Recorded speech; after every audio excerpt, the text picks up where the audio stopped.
A lot happening in America as a Kennedy decides to run as an independent to become president of the USA, and the US Republicans are trying to pick a new speaker. Well, I'm joined by Brian T. Kennedy, Senior Fellow, Board Member of the Claremont Institute. Brian, good evening. Kennedy, I see even his own family have condemned him because he's running. Now, I was out with a pollster last night who's done a bit of work on this, and his thought was that the effect of Kennedy was in some ways quite neutral, because he's very liberal on some issues which would appeal to Democrats and perhaps put off some Republicans, but his stance on the vaccine does actually appeal quite strongly to some in the Republican movement. And my pollster's feeling was, you know, it would be plus or minus 1 point state by state, and it wouldn't make that much difference overall. What say you? Well, thank you for having me on, Nigel. Great admirer of GB News. Thank you. It seems to me Kennedy does appeal to both sides, and so it might be a wash. But when you look at his appeal to Democrats, it's that Kennedy mystique. And that's been a powerful thing over the years. I've been in rooms with Robert Kennedy. I'm no relation to him, by the way. But I've been in rooms with him, and he has a real appeal just that's hard to describe to everyday Democrats. I've been in rooms with him with Republicans. And I was at a speech at Hillsdale College. He and I were both speaking about big pharma and the harmful effects of the vaccine.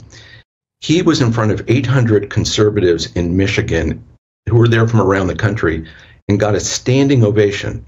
Now, these are hardcore Republicans for the most part.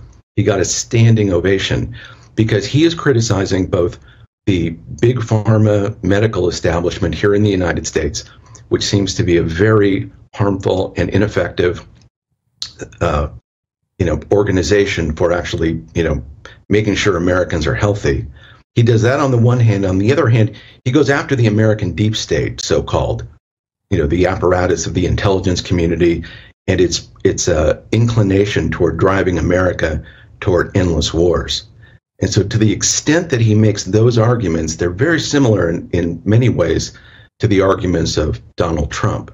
Yeah. So I can see it playing out in a very interesting way. I think he'll be the most consequential third-party candidate since Ross Perot ran for president and moved the election from Bush to Bill Clinton. Yeah, well, he did, and Perot got about 17% of the national vote. Yeah, I'm Ross, you're the boss, and it was a very impressive campaign. Well, Brian, I've not met Kennedy Jr., but friends of mine have been to speeches that he's given and said, yeah, he's a pretty inspiring figure. Now, the Republicans, this sort of small group of Republicans that forced out the Speaker, the ouster, as you call it, last week, and McCarthy was gone.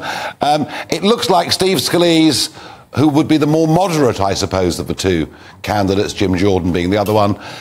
Steve Scalise been selected by the parliamentary group, but is he actually going to win? Is he going to become Speaker?